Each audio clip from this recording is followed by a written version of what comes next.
ಎಲ್ರಿಗೂ ನಮಸ್ಕಾರ. ಸೃಜನಶೀಲತೆ ಈ ಪದ ಕೇಳಿದ ತಕ್ಷಣ ಏನನ್ಸುತ್ತೆ? ಇದೇನಾದ್ರೂ ಮ್ಯಾಜಿಕಾ? ಇಲ್ಲ ನಮ್ಮೆಲ್ಲರೊಳಗೆ ಅಡಗಿರೋ ಒಂದು ಗುಪ್ತ ಶಕ್ತಿನಾ? ಬನ್ನಿ, ಇವತ್ತು ನಮ್ಮೆಲ್ಲರ ಮನಸ್ಸಿನೊಳಗಿರೋ ಆ ನಿಗೂಢ ಗುಪ್ತ ಭಂಡಾರದ ಬಾಗಿಲನ್ನ ಒಟ್ಟಿಗೆ ಸೇರಿ ತೆರೆಯೋಣ.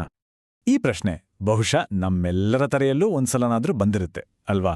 ಏನೋ ಒಂದು ಅದ್ಭುತ ಯೋಜನೆ ಬಂದಾಗ ಎಲ್ಲಿಂದ ಬಂತಪ್ಪ ಇದು ಅಂತ ಆಶ್ಚರ್ಯ ಆಗುತ್ತೆ. ಥಟ್ ಅಂತ ಆಕಾಶದಿಂದ ಉದ್ರಿದ ಹಾಗೆ ಅನ್ಸುತ್ತೆ. ಆದ್ರೆ ನಿಜವಾಗ್ಲೂ ಅದು ಇದ್ದಕ್ಕಿದ್ದ ಹಾಗೆ ಹುಟ್ಟುತ್ತಾ? ಅಥವಾ ನಮ್ಮ ಮನಸ್ಸಿನ ಯಾವುದೋ ಮೂಲೆಯಿಂದಾನೇ ಬಂದಿರುತ್ತಾ? ಇದೇ ಕುತೂಹಲದಿಂದ ನಮ್ಮ ಇವತ್ತಿನ ಪಯಣ ಶುರುವಾಗುತ್ತೆ. ಸರಿ, ಹಾಗಾದ್ರೆ ಶುರು ಮಾಡೋಣ ಅಲ್ವಾ? ಮೊದಲನೇದಾಗಿ, ಈ ಯೋಚನೆಗಳು ಹುಟ್ಟೋದು ಎಲ್ಲಿಂದ? ಇದ್ರ ಬಗ್ಗೆ ಇರೋ ಎರಡು ಮುಖ್ಯವಾದ ವಾದಗಳನ್ನ ಒಮ್ಮೆ ನೋಡೋಣ. ಒಂದ್ ಕಡೆ ಕೆಲವರು ಹೇಳ್ತಾರೆ ಸೃಜನಶೀಲತೆ ಅನ್ನೋದು ಹುಟ್ಟಿನಿಂದ ಬರೋದು, ಅದೊಂದು ದೇವರು ಕೊಟ್ಟ ವರ ಅಂತ. ಕೆಲವು ಅದೃಷ್ಟವಂತರಿಗೆ ಮಾತ್ರ ಅದು ಸಿಗುತ್ತೆ. ಆದ್ರೆ ಇನ್ನೊಂದ್ ಕಡೆ ಇಲ್ಲ, ಇದು ಯಾರಾದ್ರೂ ಸರಿ ಅಭ್ಯಾಸ ಮಾಡಿ ಶ್ರಮಪಟ್ಟು ಬೆಳೆಸ್ಕೊಳ್ಬೋದಾದ ಒಂದು ಕೌಶಲ್ಯ ಅಂತಾನೂ ಹೇಳ್ತಾರೆ. ಹಾಗಾದ್ರೆ ಈ ಎರಡರಲ್ಲಿ ಯಾವುದು ಸರಿ? ಈ ಪ್ರಶ್ನೆಗೆ ಉತ್ತರ ಹುಡುಕುವಾಗ ನಮಗೊಂದು ಹೊಸ ಕಲ್ಪನೆ ಸಿಗುತ್ತೆ.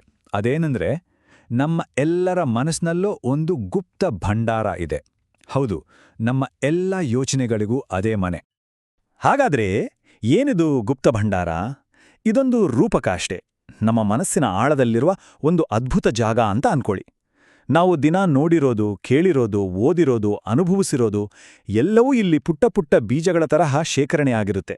ಹೊಸ ಯೋಚನೆಗಳು ಹುಟ್ಟೋದು, ಮೊಳಕೆ ಒಡೆಯೋದು ಎಲ್ಲವೂ ಇಲ್ಲೇ. ಇಲ್ಲಿ ಇನ್ನೊಂದು ವಿಶೇಷತೆ ಏನಂದ್ರೆ, ಈ ಭಂಡಾರ ಇದೆಯಲ್ಲ, ಇದು ಪ್ರತಿಯೊಬ್ಬರಿಗೂ ಬೇರೆ ಬೇರೆ, ತುಂಬ ವಿಶಿಷ್ಟವಾದದ್ದು. ಯಾಕಂದ್ರೆ ನಮ್ಮ ಅನುಭವಗಳು, ನಮ್ಮ ಜ್ಞಾನ, ನಮ್ಮ ಕಲ್ಪನೆಗಳೇ ಇದರ ಆಸ್ತಿ. ಒಂದು ರೀತಿ ಹೇಳೋದಾದ್ರೆ, ಇದು ನಮ್ಮ ಸೃಜನಾಶೀಲತೆಯ ಜೀವನಾಡಿ ಇದ್ದಾಗೆ. ಸರಿ, ಈ ಭಂಡಾರದಿಂದ ಯೋಚನೆಗಳು ಹೊರಗೆ ಬರೋದು ಹೇಗೆ? ಕೆಲವು ಸಲ ಯುರೇಕಾ ಅಂತ ಹೇಳ್ತೀವಲ್ಲ, ಹಾಗೆ ಒಂದು ಅದ್ಭುತ ಯೋಚನೆ ಠಟ್ ಅಂತ ಹೊಡೆದ್ಬಿಡುತ್ತೆ. ಆದ್ರೆ ಹೆಚ್ಚಿನ ಬಾರಿ ಹೀಗಾಗಲ್ಲ ಅಲ್ವಾ? ನಾವು ಕಷ್ಟಪಟ್ಟು ಬಾಗ್ಲು ತಟ್ತಾನೇ ಇರಬೇಕು. ನೂರಾರು ಯೋಚನೆಗಳನ್ನ ಇದು ಬೇಗ, ಇದು ಸರಿ ಇಲ್ಲ ಅಂತ ಬದಿಗಿಟ್ಟ ಮೇಲೆ ಕೊನೆಗೆ ಆ ಒಂದು ಅದ್ಭುತ ಯೋಚನೆ ನಮ್ಮ ಕೈಗೆ ಸಿಗುತ್ತೆ. ಓಕೆ, ಇಲ್ಲಿವರೆಗೂ ನೋಡಿದ ಒಂದು ಭಾಗ. ಈಗ ನಾವು ಈ ಇಡೀ ವಿಶ್ಲೇಷಣೆಯ ಒಂದು ಪ್ರಮುಖ ತಿರುವಿಗೆ ಬಂದಿದ್ದೀವಿ. ಇದೆಲ್ಲ ಸೃಜನಶೀಲತೆ ಬಗ್ಗೆ ನಮ್ಮ ನಂಬಿಕೆಗಳನ್ನೇ ಬುಡುಮೇಲು ಮಾಡಬಲ್ಲ ಒಂದು ಕ್ರಾಂತಿಕಾರಿ ಯೋಚನೆ.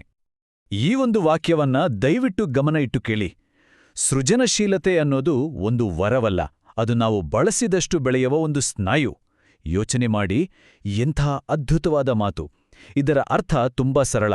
ಸೃಜನಶೀಲತೆ ಅನ್ನೋದು ಕೆಲವರ ಆಸ್ತಿಯಲ್ಲ, ಅದು ನಮ್ಮೆಲ್ಲರ ಒಳಗಡೆಯೂ ಇದೆ. ಒಮ್ಮೆ ಇದರ ಪರಿಣಾಮವನ್ನ ಊಹಿಸ್ಕೊಳ್ಳಿ. ಅಂದ್ರೆ, ಸ್ಫೂರ್ತಿಗಾಗಿ ಸುಮ್ಮನೆ ಕೂತು ಕಾಯೂ ಬದಲು ನಾವು ನಮ್ಮ ಸೃಜನಶೀಲತೆಯ ಸ್ನಾಯುವಿಗೆ ವ್ಯಾಯಾಮ ಕೊಡ್ಬೋದು. ಶರೀರವನ್ನ ದೃಢಗೊಳಿಸುವ ಹಾಗೆ, ಅದನ್ನ ಬಲಪಡಿಸ್ಬೋದು. ಅಂದ್ರೆ ಯಾರೇ ಆಗ್ಲಿ ಪ್ರಯತ್ನ ಪಟ್ರೆ ಹೆಚ್ಚು ಸೃಜನಶೀಲರಾಗಬಹುದು. ಹೌದು, ಇದು ಖಂಡಿತ ಸಾಧ್ಯ. ಸರಿ, ಇಲ್ಲಿಯವರೆಗೆ ಸಿದ್ಧಾಂತದ ಬಗ್ಗೆ ಮಾತಾಡ್ವಿ. ಈಗ ಅಸಲಿ ವಿಷಯಕ್ಕೆ ಬರೋಣ. ಹಾಗಾದ್ರೆ ಈ ಸೃಜನಶೀಲತೆಯ ಸ್ನಾಯುವನ್ನ ಬಲಪಡಿಸೋದು ಹೇಗೆ? ನಮ್ಮ ಮನಸ್ಸಿನೊಳಗಿರೋ ಆ ಗುಪ್ತ ಭಂಡಾರದ ಬಾಗಿಲು ತೆರೆಯೋಕೆ ಬೇಕಾದ ಕೀಲಿ ಯಾವುದು? ಬನ್ನಿ, ಈಗ ಅದರ ಬಗ್ಗೆನೇ ಮಾತಾಡೋಣ. ಇದು ತುಂಬಾನೇ ಮುಖ್ಯವಾದ ಪ್ರಶ್ನೆ ಅಲ್ವಾ? ಯಾಕಂದ್ರೆ ಕೇವಲ ವಿಷಯ ಗೊತ್ತಿದ್ರೆ ಸಾಕಾಗಲ್ಲ, ಅದನ್ನ ಆಚರಣೆಗೆ ತರೋದು ಹೇಗೆ ಅಂತಾನೂ ಗೊತ್ತಿರಬೇಕು. ಅದಕ್ಕೆ ಇಲ್ಲೊಂದು ತುಂಬಾನೇ ಸರಳವಾದ ಒಂದು ಪ್ರಕ್ರಿಯೆ ಇದೆ. ಇದೇ ನೋಡಿ, ಆ 3 ಸರಳ ಹಂತಗಳು. ಮೊದಲನೇದು ನಮ್ಮ ಯೋಚನೆಗಳಲ್ಲಿ ನಂಬಿಕೆ ಇಡೋದು. ಹೌದು, ನಮ್ಮ ಯೋಚನೆ ಎಷ್ಟೇ ವಿಚಿತ್ರ ಅಂತ ಅನ್ಸಿದ್ರೂ ಅದಕ್ಕೊಂದು ಬೆಲೆ ಇದೆ ಅಂತ ಮೊದಲು ನಾವು ನಂಬಬೇಕು. ಎರಡನೇದು, ಆ ಯೋಚನೆಗಳನ್ನ ಹೊರಗೆ ತರೋದು. ಬರೆಯೋದು, ಬೇರೆಯವ್ರ ಹತ್ರ ಮಾತಾಡೋದು, ಚಿತ್ರ ಬಿಡಿಸೋದು, ಏನಾದರೂ ಸರಿ, ಅವು ಹೊರಗೆ ಬರಬೇಕಷ್ಟೆ. ಇನ್ನು ಮೂರನೇ ಮತ್ತು ಅತೀ ಮುಖ್ಯವಾದ ಹಂತ, ನಾವು ಹೀಗೆ ಮಾಡಿದಾಗ ನಮ್ಮ ಮೆದುಳು ತಾನಾಗಿಯೇ ಇನ್ನೂ ಹೆಚ್ಚು, ಇನ್ನೂ ಒಳ್ಳೊಳ್ಳೆ ಯೋಚನೆಗಳನ್ನ ಹುಟ್ಟುಹಾಕುತ್ತೆ. ಇದು ಒಂದು ಅದ್ಭುತವಾದ ಚಕ್ರದ ಹಾಗೆ ಕೆಲಸ ಮಾಡುತ್ತೆ ಗೊತ್ತಾ?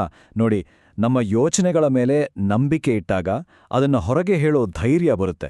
ನಾವದನ್ನು ಹೊರಗೆ ಹೇಳಿದಾಗ ನಮ್ಮ ಮೆದುಳಿಗೆ ಒಂದು ಸಂದೇಶ ಹೋಗುತ್ತೆ, ಓ, ಇನ್ನೂ ಯೋಚನೆಗಳು ಬೇಕು ಅಂತ. ಆಗ ಅದು ಇನ್ನಷ್ಟು ಯೋಚನೆಗಳಿಗೆ ಇಂಧನ ಕೊಡುತ್ತೆ. ಈ ಪ್ರಕ್ರಿಯೆ ನಮ್ಮ ಸೃಜನಶೀಲತೆಯನ್ನ ನಿರಂತರವಾಗಿ ಬೆಳೆಸ್ತಲೇ ಹೋಗುತ್ತೆ. ಹಾಗಾದ್ರೆ ಇದರ ಅರ್ಥ ಏನು? ಆ ಗುಪ್ತ ಭಂಡಾರದ ಕೀಲಿಕೈ ಬೇರೆಲ್ಲೂ ಇಲ್ಲ, ಅದು ಈಗ ನಮ್ಮೆಲ್ಲರ ಕೈಯಲ್ಲೇ ಇದೆ. ಸೃಜನಶೀಲತೆ ಅಂದ್ರೆ ಅದು ಯಾವುದೋ ನಿಗೂಢ ಶಕ್ತಿಯಲ್ಲ, ಬದಲಿಗೆ ಅದು ನಮ್ಮೊಳಗೆ ಇರುವ, ನಾವು ಮನಸ್ಸು ಮಾಡಿದ್ರೆ ಬೆಳೆಸಬಹುದಾದ ಒಂದು ಅದ್ಭುತವಾದ ಸ್ನಾಯು. ಹಾಗಾಗಿ ಈ ಚರ್ಚೆಯ ಕೊನೆಯಲ್ಲಿ ಒಂದೇ ಪ್ರಶ್ನೆ ಉಳಿಯುತ್ತೆ. ಈ ಭಂಡಾರದ ಬಾಗಿಲು ಈಗ ತೆರೆದಿದೆ. ಹಾಗಾದ್ರೆ ಇನ್ನು ಮುಂದೆ ನಾವು ಸೃಷ್ಟಿಸ್ಲಿರೋದು ಏನನ್ನ?